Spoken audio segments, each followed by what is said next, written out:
Selamat malam Bapak Ibu Saudara-saudari yang terkasih. Sebelum tidur malam ini, saya Ibet Bingarsi akan berbagi renungan dari Pendeta Dr. Erastus Sabdono yang kali ini berjudul Tidak Normal di Mata Allah. Kita harus kembali menemukan pola kehidupan menjadi orang percaya yang benar. Untuk mengikut Yesus, murid-muridnya harus meninggalkan segala sesuatu, antara lain pekerjaan, keluarga, lingkungan pergaulan, dan kampung halaman. Persis seperti yang dialami oleh Abraham. Sejak mereka mengikut Yesus, peta hidup mereka berubah sama sekali dan tidak pernah menjadi sama lagi seperti sebelumnya sampai mereka mati. Setelah kenaikan Yesus ke surga, orang percaya meneruskan tugas penyelamatan, yaitu menjadi saksi sampai ke ujung bumi. Akhir hidup murid-murid Yesus pada umumnya sangat tragis. Dipancung, digoreng di belanga panas, dicabik-cabik binatang buas, disalib dengan kepala di bawah, dan berbagai penderitaan yang sangat tragis. Tetapi justru inilah keagungan pengikut Yesus. Sebab dengan demikian, mereka menghidupkan kehidupan Yesus dalam diri mereka.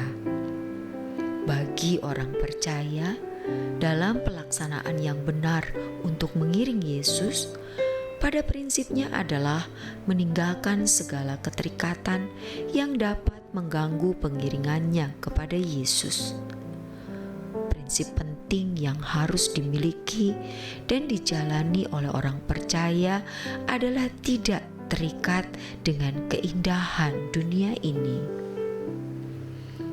Agenda hidup yang dimiliki hanyalah memfokuskan diri untuk layak dipermuliakan bersama Yesus, yang untuk itu harus hidup tidak bercela serupa dengan Yesus atau sempurna seperti Bapa.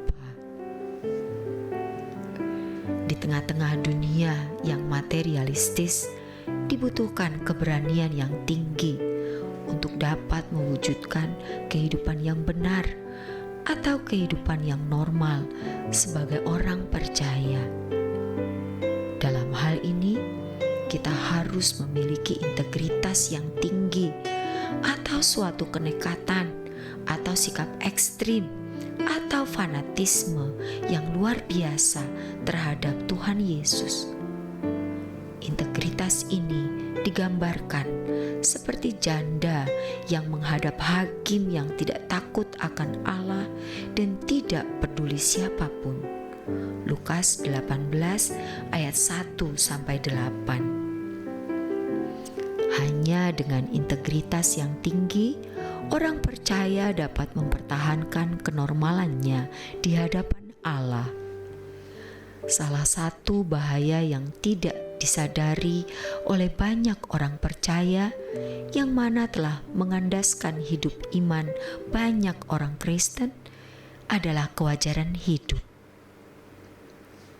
Kekristenan yang tidak normal di mata Allah menciptakan kekristenan sebagai agama dengan segala atribut-atributnya, sama seperti agama-agama pada umumnya. Hal ini membangun kehidupan yang wajar seperti anak-anak dunia. Memang kelihatannya baik di mata manusia, juga tidak menyalahi hukum, beradab, dan bernorma umum yang secara umum benar, tetapi tidak membangun kehidupan Yesus secara benar. Di sini kekristenan kehilangan nafas atau jiwanya, sehingga tidak ada pesonanya sama sekali. Seharusnya pesona kekristenan terletak pada perilaku seperti Yesus.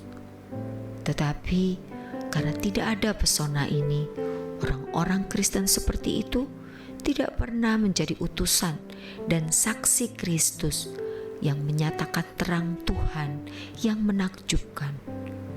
1 Petrus 2 ayat 9. Banyak orang Kristen berpikir bahwa kekristenan seperti yang dikenakan oleh murid-murid atau orang percaya gereja mula-mula tidak mungkin bisa dikenakan di zaman ini, yang keadaannya sangat jauh berbeda.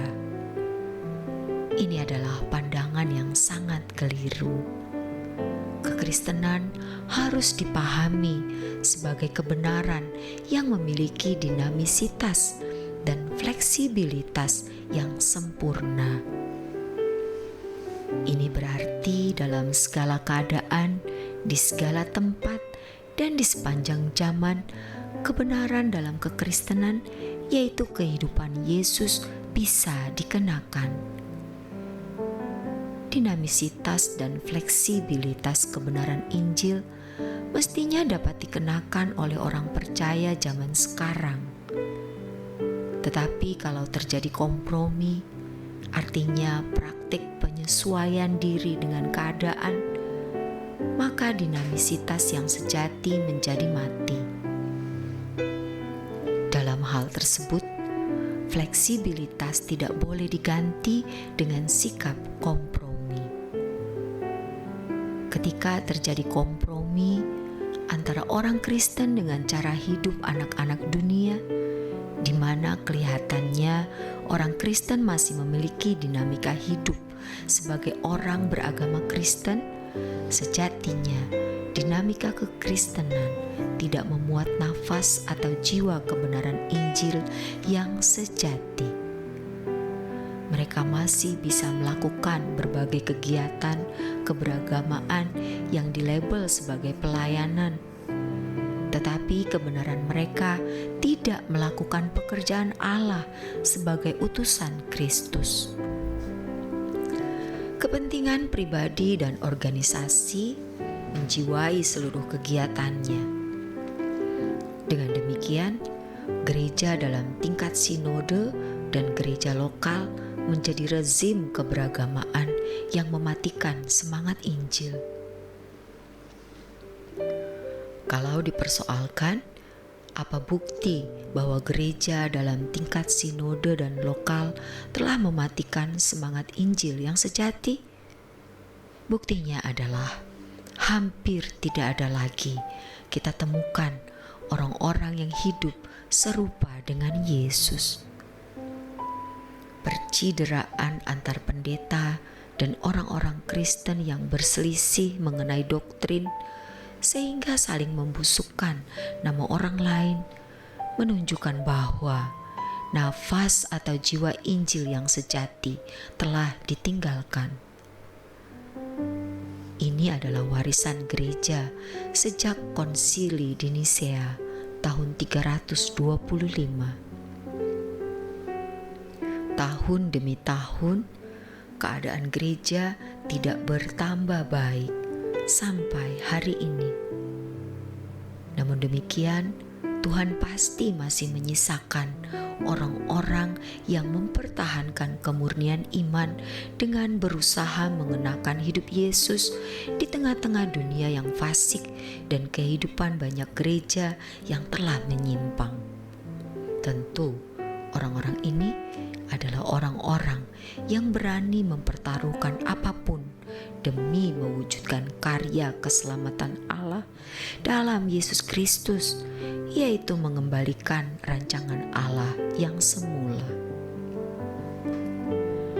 Pelayanan mereka tidak lagi berorientasi pada berkat jasmani, mukjizat, dan segala pemenuhan kebutuhan jasmani, tetapi orientasinya hanya kehidupan yang serupa dengan Yesus atau sempurna seperti Bapa, serta pengharapan langit baru dan bumi yang baru. Kekristenan yang tidak normal di mata Allah menciptakan kekristenan sebagai agama dengan segala atribut-atributnya. Demikianlah renungan malam kali ini. Kiranya renungan ini memberi pencerahan bagi kita semua. Selamat beristirahat dalam berkat Tuhan